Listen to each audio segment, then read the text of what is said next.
I sit at the kitchen table, watching Mom pack away Dad's life into cardboard boxes.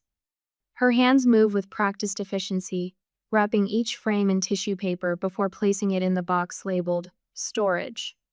Not keepsakes or memories, just storage, as if Dad was nothing more than seasonal decorations to be tucked away until convenient. Laughter erupts from upstairs, bright, intrusive, and completely wrong in this house of grief. Tom's children have been here less than a week, and already they've claimed territories like invading armies. The sound of their footsteps overhead feels like someone walking across my heart. I clutch the small wooden box in my lap tighter, my thumb tracing the worn edges. Inside rests Dad's watch, the one Grandpa gave him when he graduated college. The last piece of him Mom hasn't swept away into boxes.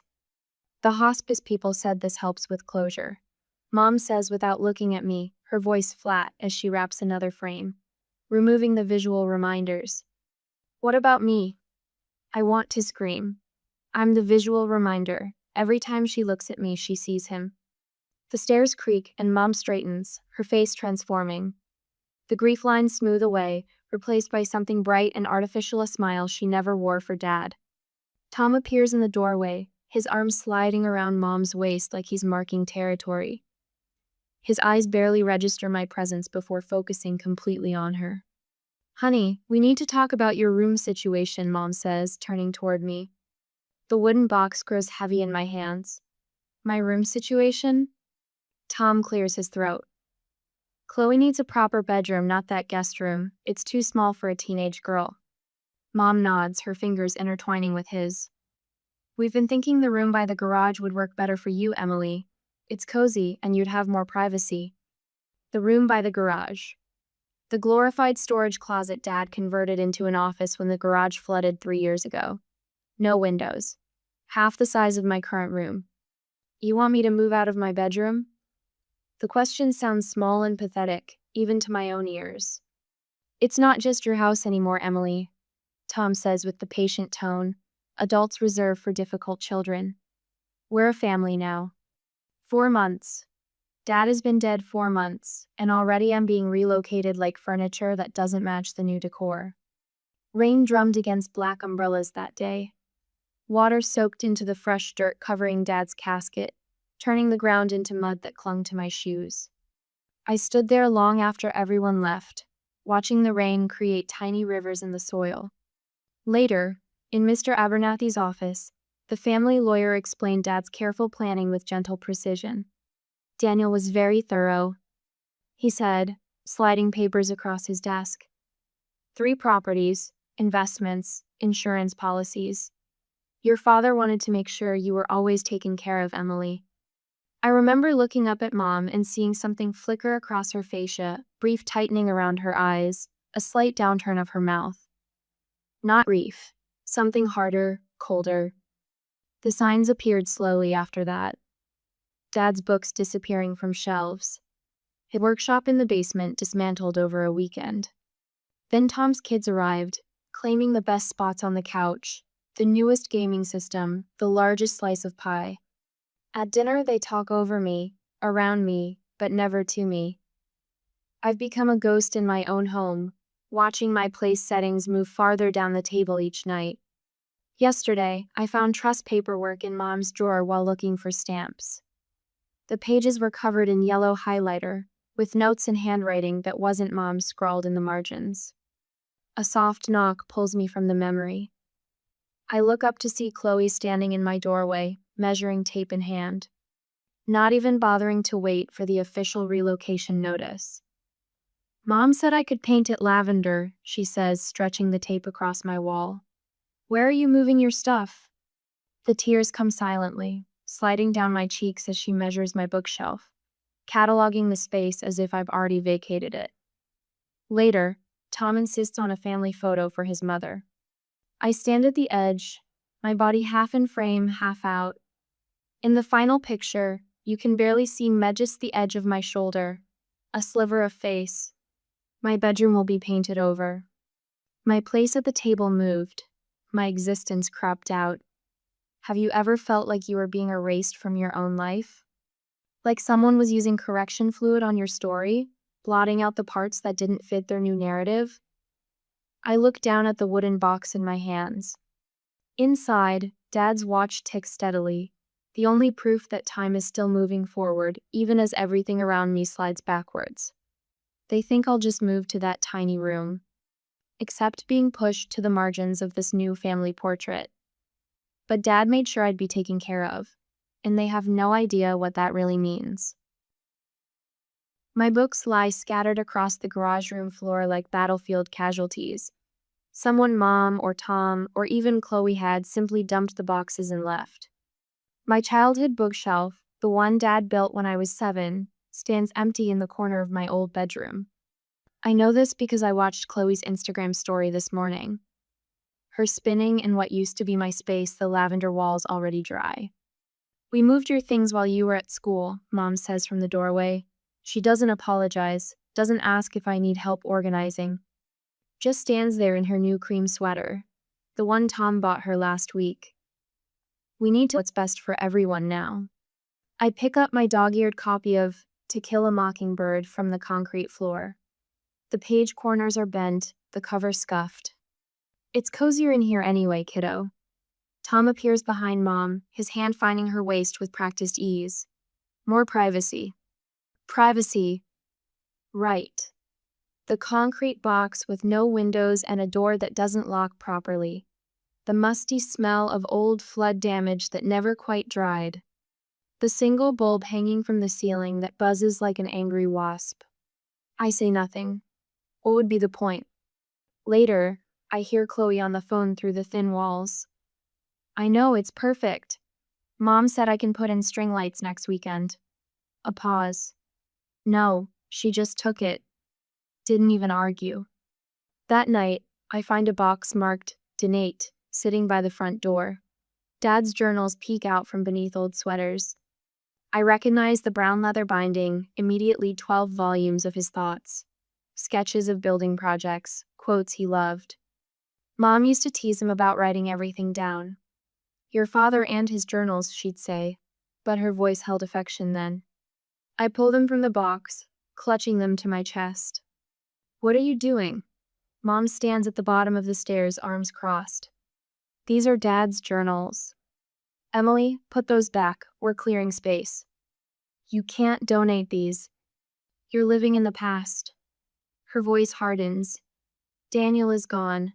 We have to move forward." I step backward, still holding the journals. "These are mine." "Fine." She waves a dismissive hand. "Add more clutter to your room." That night, I read by flashlight, the journals spread around me on the twin bed that barely fits in this storage closet they call my room. Dad's handwriting flows across the pages strong, confident. I trace the words with my fingertips. The 12th of March. Met Lisa's friend Tom for dinner. She insists it's not a setup, but I've seen the way she looks at him. The restaurant was his suggestion. Expensive taste. I freeze, checking the date again. The 12th of March. Dad was still alive in March. He was sick, yes, but still coming home every day, still sitting at the kitchen table, still helping me with calculus homework. I flip forward frantically. The 8th of April. Lisa meeting Tom for coffee again. 3rd time this week. Said she needed support from someone who understands. What about me? What about Emily? My stomach twists. I read entry after entry, the truth unfolding like a roadmap to betrayal. By graduation day, I've learned to smile when required. Honor student. Scholarship recipient. I stand straight when the principal hands me my diploma, searching the audience for Mom's face. She and Tom sit in the 3rd row, clapping politely. The celebration dinner feels like an ambush. We have something to share, Chloe announces before I've even opened my gifts. She exchanges glances with her father, then looks at Mom, who nods encouragingly. I'm pregnant.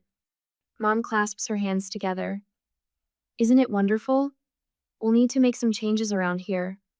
Changes? I ask, though I already know. Well, the baby will need to be close to us. She doesn't meet my eyes. We're thinking the nursery should be on the main floor. But I still live here, Mom. Tom clears his throat. For now, Emily. But you're an adult.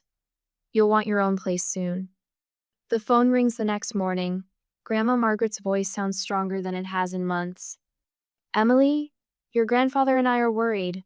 We haven't heard from you in weeks. Later that week, I meet Dad's best friend Mike for coffee. He was Dad's contractor partner for 15 years. Your dad knew, Emily. Mike slides a folder across the table. Those properties he left you? He knew this might happen. Mom said I can't touch anything until I'm 21. Mike shakes his head. That's not right. The trust transfers at 20. Your dad was very specific. I visit the attorney the next day. Mr. Abernathy confirms everything. I take careful notes in a new journal, one that looks just like Dad's. 3 months later, I come home from my community college classes to find 2 men carrying my bed out of the garage room. Pink paint cans sit by the door. What's happening? Mom appears from the kitchen. The baby needs to be close to us, Emily. You're hardly ever home anyway. Where are my things? We packed what seemed important. She gestures vaguely towards several garbage bags by the stairs. You can store them at your grandparents' if you need to. This is my home. If you can't support this family's needs, Tom says from behind her, maybe you need to find somewhere else to live. I look at my mother, really look at her. The woman who held me through nightmares and taught me to read. The woman who helped Dad string Christmas lights and laughed when he couldn't carry a tune. The woman who now stares back at me with a stranger's eyes. I pick up one garbage bag, then another, carrying them to my car in silence. The last thing I take is Dad's wooden box, with his watch inside, ticking steady and sure. When someone takes everything from you, do you walk away or wait for the right moment to reclaim what's yours? I had to make that choice, and my decision changed everything. Rain pelts the windshield as I pull into my grandparents' gravel driveway. The wipers struggle against the downpour, matching the rhythm of my sobs. One suitcase. That's all I managed to grab before Lisa made it clear I was no longer welcome in what used to be my home. I sit in the car, watching rivulets of water stream down the glass. The porch light flickers on, and Grandma Margaret appears in the doorway, her silhouette a beacon in the storm. The car door feels impossibly heavy as I push it open. My feet sink into mud as I trudge toward the farmhouse, rain soaking through my thin jacket. Grandma doesn't say a word when I reach the porch. She simply opens her arms, and I collapse into them, my body shaking with the weight of everything I've lost. Your father knew this might happen, she whispers against my wet hair. Not, I'm sorry, or, it'll be okay. Just the truth. The truth Dad saw coming long before I did. Inside, Grandpa George sits at the kitchen table, his weathered hands wrapped around a mug of coffee. His eyes, so much like Dad's, fill with a mixture of sadness and something harder when he sees my state. The attic room is ready for you, Grandma says, taking my suitcase. Has been since the day of the funeral. They were waiting for this moment. They knew Lisa pushed me out completely. That night, in the small attic bedroom with its sloped ceiling and window overlooking bare apple trees, Grandpa brings me a wooden box. Daniel wrote these before he got too sick. He places the box on my bed. Said to give them to you when you needed them most. Inside, neatly stacked letters address milestones my father would never witness. My high school graduation, my first heartbreak, my wedding day. On top sits one simply labeled, When She Pushes You Away. My hands tremble as I unfold the paper. Emily, if you're reading this, your mother has chosen a path I hoped she wouldn't. Remember, what she's doing isn't about you. It never was. The trust will protect what I built for you until you're ready. I made sure of that. But the most important thing isn't the houses or money, it's knowing your worth isn't tied to how others treat you, even family. Margaret and George will show you the ropes. Listen to them. I love you, kiddo, more than any house or possession. Dad.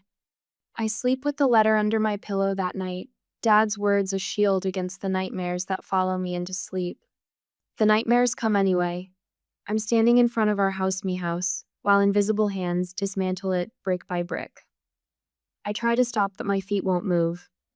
Lisa watches from the window, Tom beside her, both smiling as the roof caves in. I wake, gasping, sheets twisted around my legs, my father's watch clutched in my hand. The phone calls start 2 weeks later. "Emily, honey." Lisa's voice drips with fake concern. "Tom thinks you should sign over the rental on Maple Street. Just that one. We need to expand our portfolio, and that property would really help us." I say nothing, letting the silence stretch between us. "Emily, are you there? This selfish behavior isn't like you." I hang up without responding. 3 months into living with my grandparents, I almost lose my college scholarship when Lisa refuses to sign my financial aid forms. "If you're independent enough to leave home, you're independent enough to pay your own way," she says when I confront her. Grandpa drives me to the financial aid office himself. We sit for hours with a counselor who helps me file for independence. The process is brutal, laying bare the family breakdown for strangers to evaluate. From my grandparents' porch, I watch through binoculars as workers carry new furniture into my childhood home. The nursery appears in what was once my father's office, pale yellow walls replacing his deep green. On my 19th birthday, Grandma places a stack of leather-bound ledgers on the kitchen table beside my cake. "Your father's business records?" she explains. "Every property purchase, every renovation, every dollar earned or spent. Daniel built everything from nothing, Emily. He wanted you to understand how." I spend the summer between community college semesters studying those ledgers like sacred texts. I enroll in business courses, property management, real estate law. Every class a stepping stone toward reclaiming what's mine. The first time I walk through one of my houses, the rental on Oak Street, I see it with new eyes. Not just as my father's legacy, but future. I note the aging roof, the outdated kitchen, the potential hiding beneath years of rental wear. "The gutters need cleaning," Grandpa George points out during our weekend inspection. "Never ignore water issues. They'll cost you triple if you let them fester." Saturdays become renovation days. Grandpa teaching me to replace doorknobs, unclog drains, identify foundation issues. His patience never wavers when I mess up, hands bleeding from rookie mistakes with tools. Sundays are for legal lessons with Grandma, a retired paralegal who spreads Oregon property laws across the dining room table like battle plans. "Possession without legal standing is meaningless," she explains, highlighting passages in tenant codes. Lisa and Tom are essentially squatters with a family connection. Dad's old friends appear with job connections, advice, business cards passed over coffee. "Daniel helped me start my contracting business," says Mike Holloway, pressing his card into my palm. Time to return the favor. On my bedroom wall, a calendar marks days until my 20th birthday, the date the trust transfers completely into my name. Red X's cross out days like countdown to liberation. The attorney's office is cool and quiet when I visit in June. Miss Richards reviews my rights and responsibilities with clinical precision.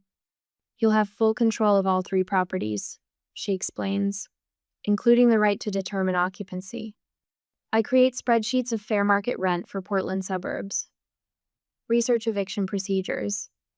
Draft a business plan for property improvements once I have access to the trust income. The formal notice waits in a folder on my desk, 30 days to vacate, my signature line empty until the legal date arrives. On the morning of my 20th birthday, before meeting with the trust administrator, I visit Dad's grave.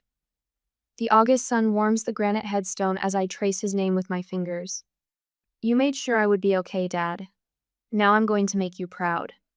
The trust documents feel substantial in my hands when Ms. Richards passes them across her desk hours later. My signature transforms them from potential to actual, from future to present. Grandma's hand rests on my shoulder as we leave the office. "You're ready," she says simply. The question isn't whether I'll deliver the notice to Lisa and Tom. The question is whether I have the courage to take back what's rightfully mine, even if it means standing against my own mother. I slip the notice into my purse, my father's watch heavy on my wrist. I'm ready. I grip the steering wheel of my Honda Civic as I turn onto Willow Creek Lane. My charcoal gray blazer feels stiff against my shoulders, the collar of my white blouse pressing against my throat. The certified letter in my briefcase burns like a living thing. Tom's massive truck sits in the driveway of my childhood home, dwarfing Mom's sensible sedan. Beside it gleams a brand new fishing boat, the price tag probably equivalent to a year's college tuition. My father's money at work. The doorbell echoes inside the house, a sound that once meant I was home, now announcing me as a visitor. When Mom opens the door, her smile freezes mid-formation. For a moment, her eyes widen with something like fear. "Emily?" She blinks rapidly, one hand rising to her throat. "We weren't expecting you." Clearly. I step past her without waiting for an invitation. The scent of unfamiliar potpourri hits me cinnamon and cloves instead of Dad's preferred pine. "Who is it, babe?" Tom's voice calls from the kitchen, followed by heavy footsteps. He appears in the hallway, a beer in one hand, remote in the other. His expression hardens when he sees me. "Well, look who decided to remember where she lives. This isn't a social call." My voice sounds steadier than I feel. I open my briefcase and extract the sealed envelope. "I'm here to deliver this formally." Mom takes it with trembling fingers. "What is this?" "A 30-day notice to vacate the premises." The words hang in the air like smoke. Tom's face flushes crimson while Mom's drains of all color. "You can't be serious."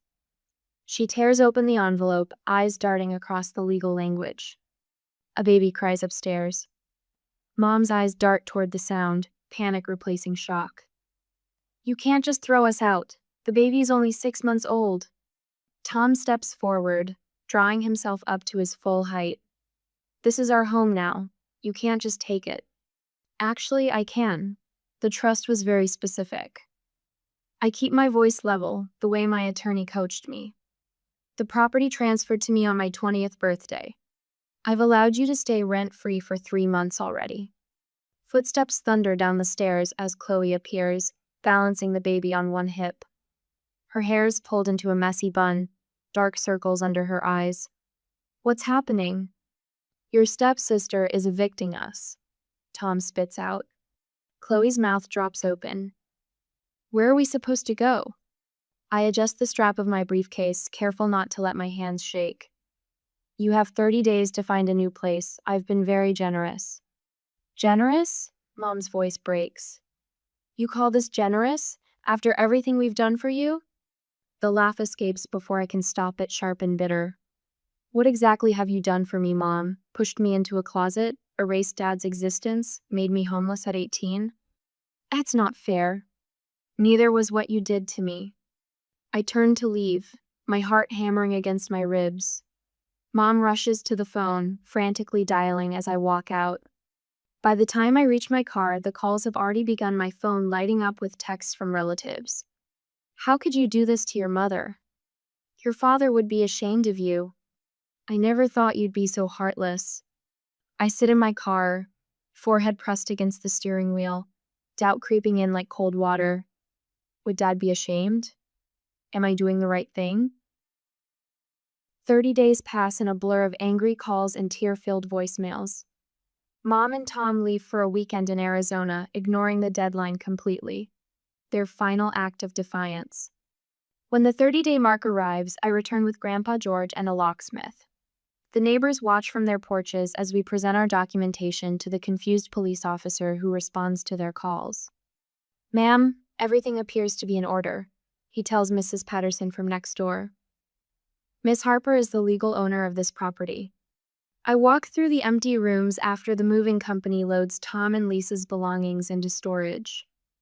In the garage, I find Dad's fishing trophies tossed in a trash bin, waiting for collection. I rescue them one by one, wiping dust from the small golden figures. The nursery furniture we carefully place in a climate-controlled storage unit, along with anything truly necessary for the baby. I'm not a monster, despite what my mother's Facebook posts claim. That night, I sleep in my old bedroom for the first time in years. The walls are painted over, but beneath the fresh coat, I know my growth marks still exist, pencil lines marking each birthday, hidden but not erased. The next morning, I'm sipping coffee when car doors slam in the driveway. Tom's truck pulls up, followed by Mom's sedan. Their faces transform from travel-weary to thunderous as they try their keys in the new locks. Police cars arrive minutes later, Tom's doing. But the officers simply review my documentation again and stand by as Tom's threats escalate from legal action to physical intimidation. "Sir, you need to calm down," the older officer warns as Tom's finger jabs toward my face. From the living room window, I watch them drive away, defeated. Mom turns once to look back at the house, her eyes meeting mine through the glass. I don't look away. Sometimes taking back your power means becoming the villain in someone else's story. But was I wrong to reclaim what was legally mine? The aftermath would test my resolve in ways I never imagined. My phone vibrates again, the 5th time in 20 minutes. I don't need to look to know it's another family member I barely speak to, suddenly passionate about my moral failings. 12 voicemails since breakfast, Grandpa George says, placing a mug of coffee in front of me. "Your mother's been busy." I scroll through social media, where Lisa's family has launched their campaign. Aunt Debbie's post has 53 comments, praying for my sister Lisa during this difficult time. No mother should have to endure such cruelty from her own child. Uncle Ray shared a blurry photo of Tom holding the baby. Family means standing together through hard times. Shame on those who forget this sacred bond. Then I see Lisa's tearful video, professionally lit despite her desperate circumstances, mascara artfully smudged beneath red-rimmed eyes. "My own daughter made us homeless," she sobs into the camera, "after everything we've sacrificed for her." The wooden chair creaks as Grandpa settles beside me at the kitchen table. "You holding up okay, kiddo?" I set down the phone. "Half the town thinks I'm a monster." "Not for long," he says, turning his laptop toward me. On screen is his methodical timeline post. Daniel's death date, documentation of my room being taken, screenshots of Lisa refusing to sign my college forms, dated photos of my belongings piled in the garage room, the legal notice delivered 30 days before they were required to move. Comments flood in beneath it. I witnessed how they treated Emily at school events. Her mom never showed up senior year. Their homeless family is staying at a beachfront rental in Newport. My sister cleans for them. Emily's mom pushed her out 2 years ago. I drove her to her grandparents that night. Lisa's carefully constructed narrative crumbles with each new comment. "Truth has a way of surfacing," Grandma Margaret says, joining us at the table. "People remember how you were treated." The ceiling fan turns lazily overhead, casting slow-moving shadows across the quilted placemats. Outside, Oregon rain taps against the windows, a gentle rhythm that's become the soundtrack of my healing. Did I do the right thing? My voice sounds smaller than I want it to. Grandma's weathered hand covers mine. "Your father didn't leave you all this just for you to give it away out of guilt." "But—" "No buts," she interrupts. "Daniel built everything he had from nothing. He protected you the only way he could." The property management company's email arrives with perfect timing. 5 applications for the rental properties, all offering above asking price.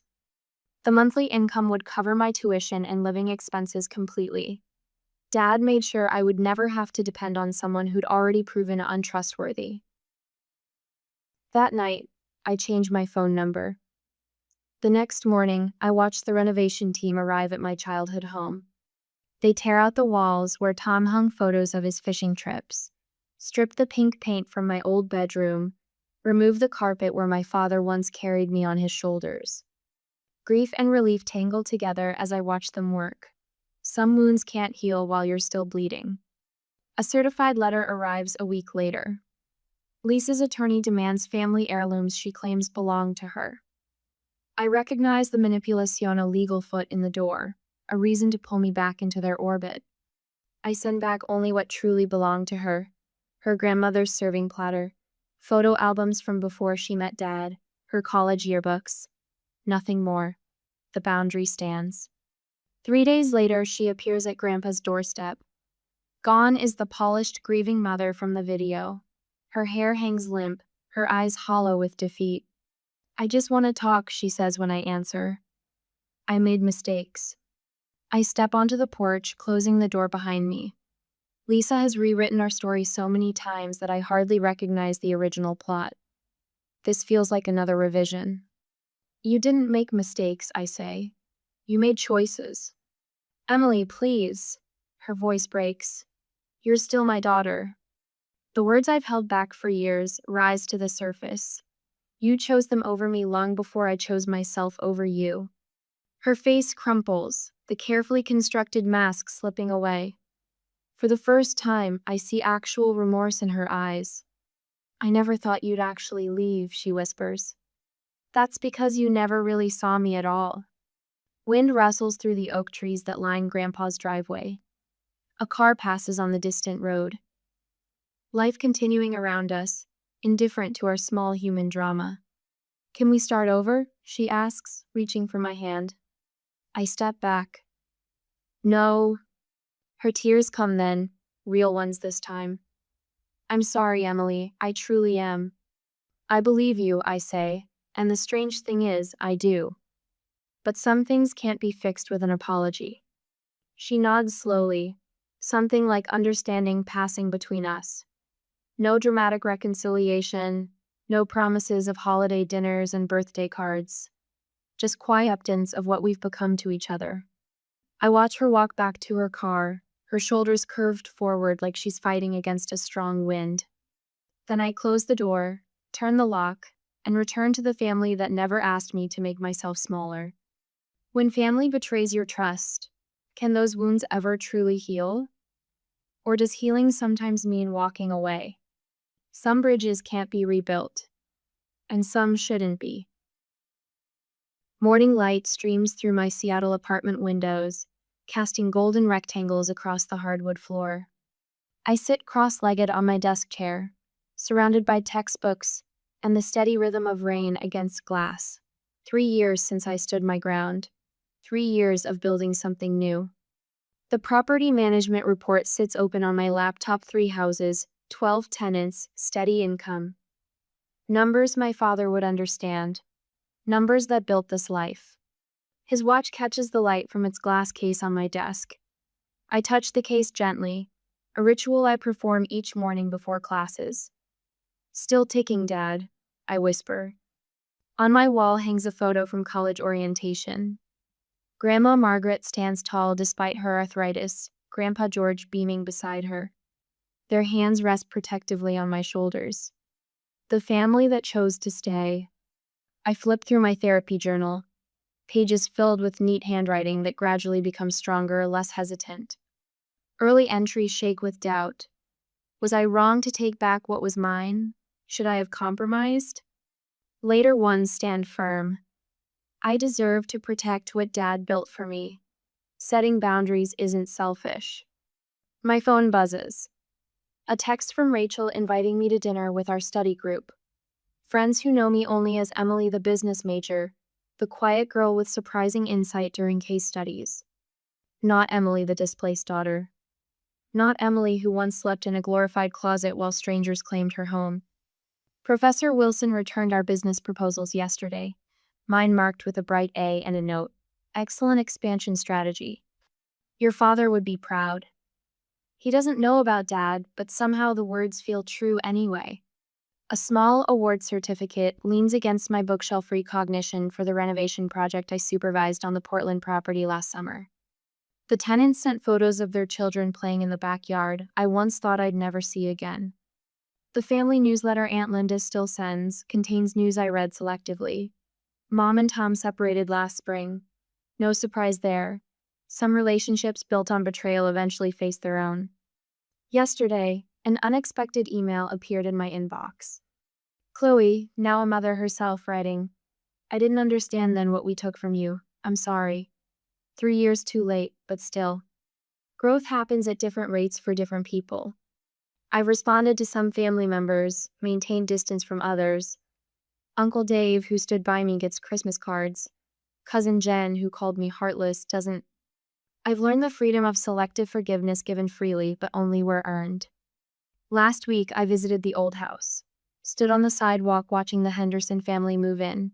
Their little boy racing through the front yard, his sister carefully carrying her science project to the door.